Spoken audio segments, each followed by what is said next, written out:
Monsignor goes on, the COVID-19 crisis has an almost exclusive preoccupation with those who might get seriously ill or die from the virus. I, meaning Monsignor Pope, am one of those predisposed to suffer serious illness from COVID-19 due to lifelong pulmonary weakness.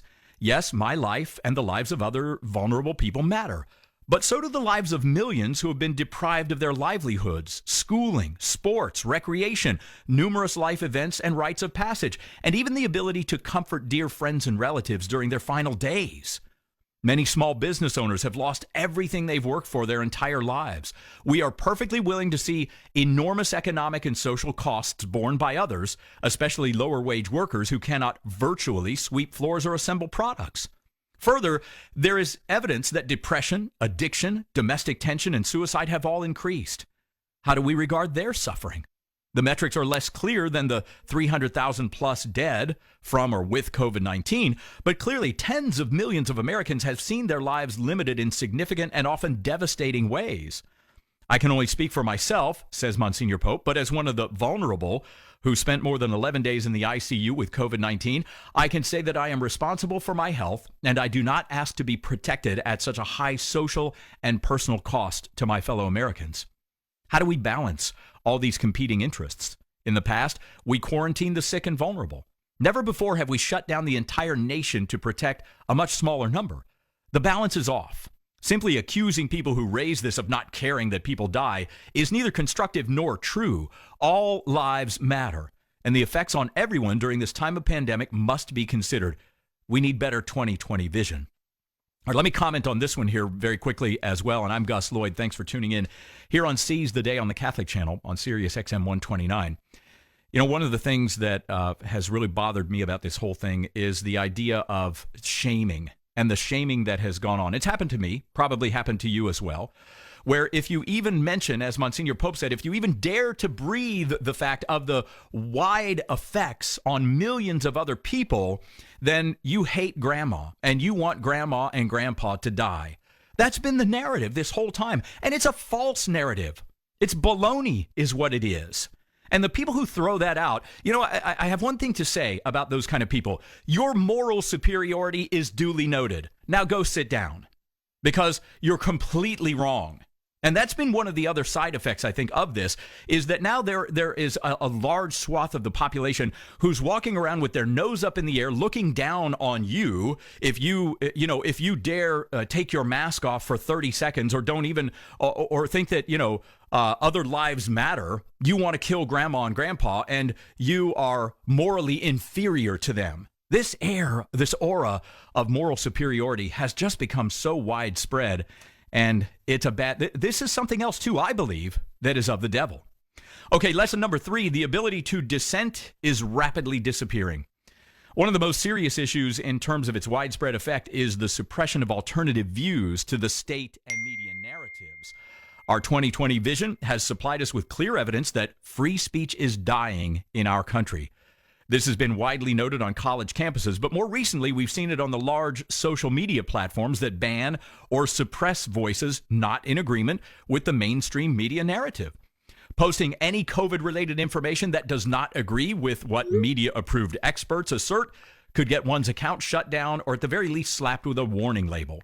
The rather obvious suggestion that rioting, burning, and looting were not good or appropriate responses to racial injustice could result in similar measures.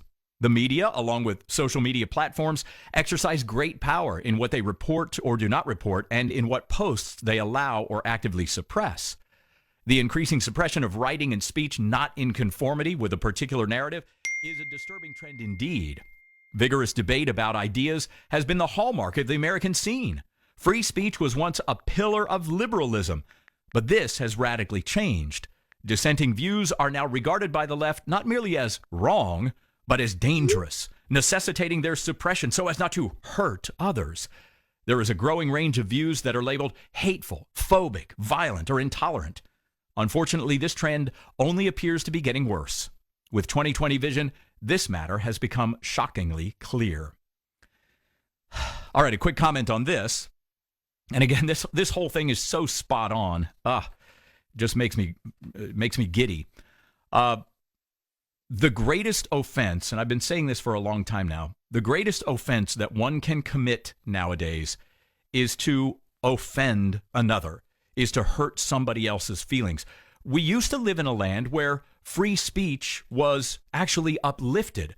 And if you said something that hurt somebody else's feelings, well, that's the way it goes. Sticks and stones may break my bones, but words will never hurt me. Now, using words that offend somebody in any way, shape, or form by, for instance, saying that a man can't become a woman, or that a woman can't become a man, or that it's wrong to have boys competing with girls. Those kind of things now are anathema. And if you say those things, you'll be shut down. You'll be censored because you may have hurt someone's feelings. Yes, free speech is rapidly, my friend, going by the wayside, and it's very dangerous. All right, lesson number 4. Those who question are demonized. There is always the temptation to dismiss one's opponent on simply personal terms rather than via logical argumentation. Many are quick to label someone a bigot, racist, xenophobe, homophobe, or religious zealot if he has a different point of view. Regarding COVID-19, some have questioned if the numbers of those who have died are accurate. Others point to the low death rate for those under 65. Still others question if the shutdown cure is worse than the disease. Such questioners are very often simply dismissed as reckless or heartless, not caring that more than 300,000 have died. They're demonized as selfish and unconcerned with the welfare of their neighbor. There is return fire, too, wherein those who support mandates and shutdowns are described as brainwashed sheep or fearmongers. The racial strife in our land during 2020 has similar parameters. One side is caricatured as filled with racist white supremacists, guilty of using their white privilege to profit from systemic racism. The other side is vilified as obsessed with perpetual victimhood. Somewhere we have lost the ability to have a real argument. Relativism and subjectivism have rendered everything personal. The objective truth is dismissed as non-existent. The year 2020 has brought this problem into clearer 2020 focus.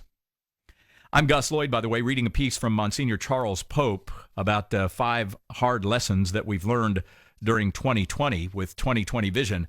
And here is the final one. Lesson 5, respect for authority is plummeting. In 2020, the government, journalists, and scientists have all lost credibility to a significant degree among Americans. The unrelenting attacks on the current president from the media and the tone of press conferences has given 2020 clarity to heavy bias in most media coverage.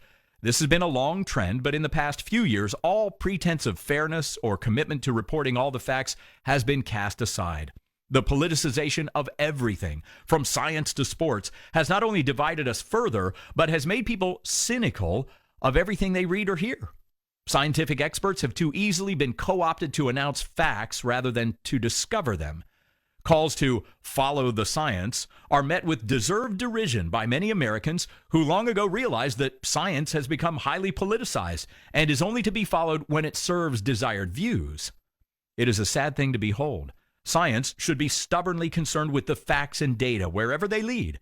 This is seldom the case today, at least in the world of media reporting on science. All of this has tended to undermine the respect Americans once had for science, government, and journalism. Add to this the fact that many did not believe the reported results of the November election. There's a broad cynicism that everything is agenda-driven, and this has replaced respect and trust for leaders of all kinds. This, too, is bad for our culture and has led to a situation in which many live in echo chambers, in which everyone on our side is of a single mind, and we all presume that the other side is lying to us. Whom can we trust? Even in the church, Catholics have lost faith that the clergy is honest and honestly sharing the truth with